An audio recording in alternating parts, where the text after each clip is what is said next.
Dragon Ball, a series I've had a ton of love for since I was a child, growing up watching DBZ and GT. This theme right here brought so much joy and excitement to my little heart. That being said, a new game is out, and I was hesitant like many of you probably are because they have been hit or miss for me throughout the year. I love Goku's legacy in the Budokai games, Budokai 3 being a game I was still playing in high school with friends and loving the 1v1. However, games after that point never really hit the spot as well. The Raging Blast games I didn't much enjoy or spend much time on. Xenoverse was fun for the creative character aspect, and Fighter Z felt more like a Mortal Kombat Street Fighter game than Dragon Ball. Which was not bad. These are solid games, but if I'm getting a Dragon Ball game, I want it to feel like that. Which brings me to Dragon Ball Sparkling Zero. Is it a good game? Does it capture the Dragon Ball experience? What does it do well? Do I recommend it? Short answer for Dragon Ball fans who haven't bought the game, yes. And throwing my viewer retention out the window, go experience all this for yourself. Play it blind and enjoy. But for those who are interested in why, how I look at the game after playing all the episodes and trying a little bit of everything, let me get into it. To start, the story or episode battles is where I spent most of my time. Learning controls and unlocking characters and their variations.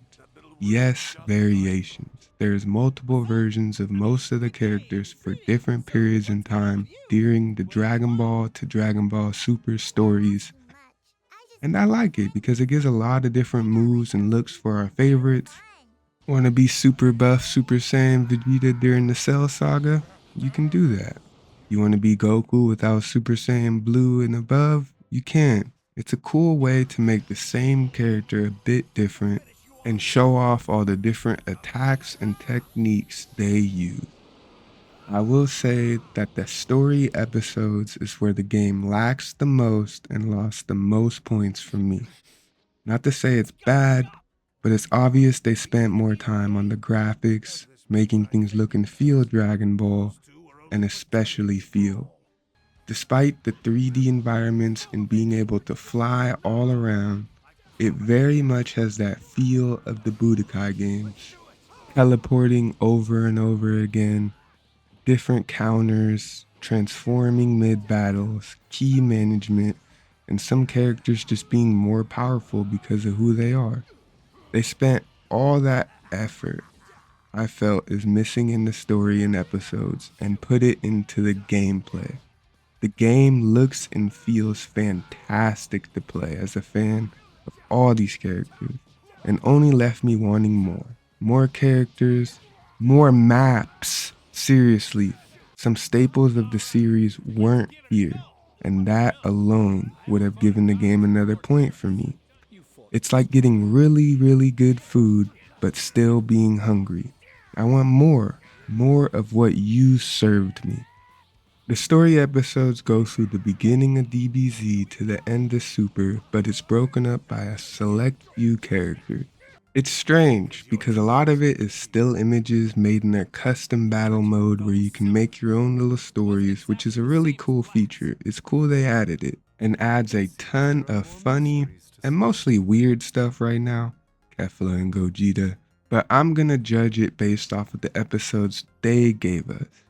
There is a lot of read the text while an image barely moves, then some voice lines that are done very well by their respective voice actors, then some honestly not so great cutscenes off of the show that are all just super short. Yes, it is just a retread of the series, but it leaves you wanting a lot more. They have a few what if missions for each character if you complete a side objective, most of which is just beat within a time limit. But none of these are that drastic or game changing. You get stuff like this character actually defeats the villain and everyone lived in peace. Then you go on with your normal episode to play more. It's okay, and carried by the game's great gameplay and visuals already present in normal fights. This is a good way to learn characters while unlocking them and outfits. You don't play all the sagas of the series as each character though.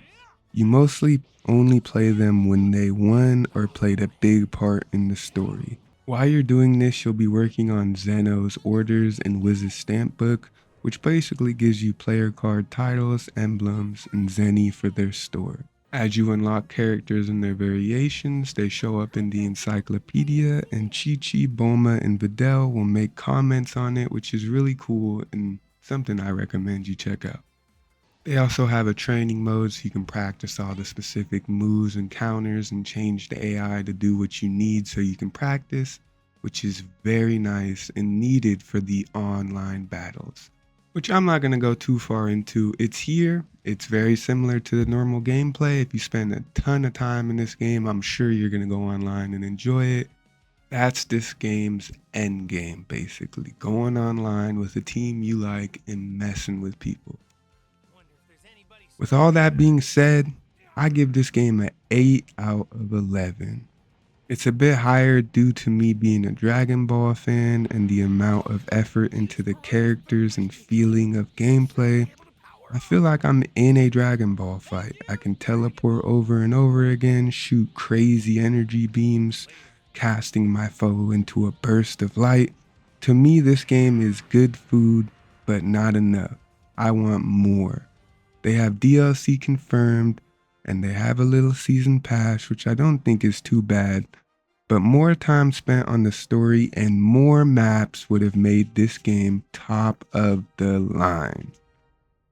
Thank you for watching. If you enjoyed and want to see more reviews, retrospectives, please subscribe, like, and comment what you want to see. Doesn't matter what genre, when it came out, drop it down below and let me know what you thought of my review. Take care, my dudes.